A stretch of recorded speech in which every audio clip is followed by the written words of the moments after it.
libro de Levíticos 21, Dios le dijo a Moisés que le informara a los sacerdotes cómo debía ser su conducta para ministrar en el santuario de Jehová. Estos requisitos eran, primero, no contaminarse con muertos, no hacerse tonsura en la cabeza ni raerse la punta de la barba, no hacerse rasguños en la piel, no casarse con mujer ramera ni repudiada, sino una mujer virgen, porque el sacerdote es santo a su Dios.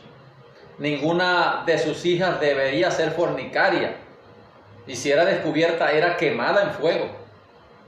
Nunca debe descubrir su cabeza el sacerdote, no debe rasgar sus vestidos, no debe profanar el santuario. El sacerdote no debía tener defectos, no podía ser ni ciego, ni cojo, ni mutilado, ni sobrado, ni quebrado de pie o roto de mano, ni podía ser jorobado, enano, o con nube en el ojo, con sarna, con empeine, o con testículo magullado. Bueno, como se puede observar, Dios exigía una perfección del cuerpo del sacerdote en cuanto a lo físico, pero también en lo moral, estimados hermanos. Estos eran los requisitos para los sacerdotes judíos.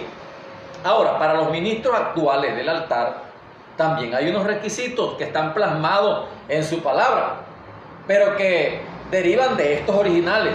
Hay una prohibición a la contaminación, todo lo que implique la fe y la doctrina, si no es genuina, por supuesto. Es una contaminación. Toda práctica no acorde a la palabra es una contaminación. El ministro del Señor no debe ver, ni tocar, ni fraternizar con lo que puede contaminar, lo que lo pueda contaminar. En cuanto a lo físico, un ministro del Señor se pela o se afeita varonilmente como un hombre. Cualquier ministro que quiera usar una colita, una raya en la cabeza, o un arreglo, o una tonsura en su cabeza, no está apto para ministrar ante el Señor. Cualquier ministro que se haga tatuajes o rasguños en su piel, bueno, está imposibilitado para ministrar, porque los tatuajes y los rasguños son una clara muestra de estar en desacuerdo e ir en contra de la naturalidad que Dios diseñó en la creación del cuerpo. Por otra parte, la prohibición de que el sacerdote se casara con ramera o repudiada es una enseñanza implicante que en el matrimonio y en la virginidad se consagra la pureza y la santidad de la generación sacerdotal o ministerial. También era requisito que la familia del sacerdote fuera santa, y cualquier irregularidad en sus hijos o sus hijas lo inhabilitaba inmediatamente, porque no tenía moral para ministrar ni para corregir a otro.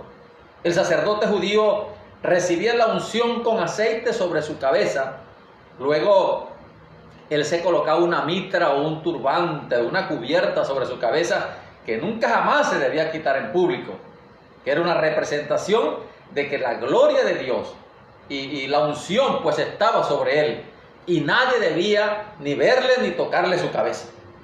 Ministro que me escucha en este día, este era un requisito para aquellos sacerdotes, pero yo muy personalmente le recomiendo que, bueno, si usted es un ungido de diácono, de anciano o de pastor, no se deje orar con todo el mundo, ni se deje tocar su cabeza con cualquiera.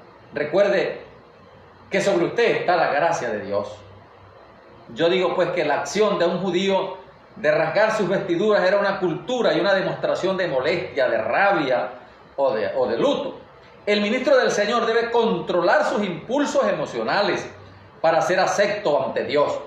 El sacerdote no debía profanar el santuario, ni con sustancias extrañas u otros objetos no permitidos o con prácticas no acordes al orden divino. Hermano ministro, tenga cuidado con su ejercicio ministerial para que evite profanar el santuario, el púlpito, con prácticas extra o antibíblicas. Los defectos físicos imposibilitaban a un judío para ser sacerdote. Ahora, los defectos morales o testimoniales son los que imposibilitan a un cristiano para ser ministro. Claramente lo vemos en primera Timoteo capítulo 3, palabra fiel: si alguno anhela obispado, buena obra desea.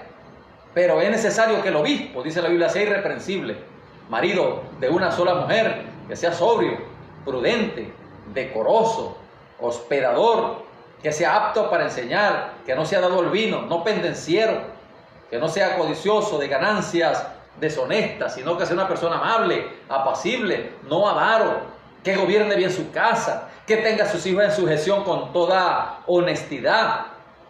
Pues el que no sabe gobernar su propia casa, ¿cómo cuidará de la iglesia de Dios? También dice la Biblia que no sea un neófito, no sea que envaneciéndose, caiga en la condenación del diablo. Y también es necesario que tenga buen testimonio de los de afuera, de los inconversos, para que no caiga en descrédito y en lazo del diablo. Dice también la Biblia que los diáconos asimismo deben ser honestos, sin doblez, que no sean dados a mucho vino, que no sean codiciosos de ganancias deshonestas, que guarden el ministerio de la fe con limpia conciencia. Y a estos también dice la Biblia que sean sometidos a prueba primero, y entonces que ejerzan el diaconado si es que llegasen a ser irreprensibles.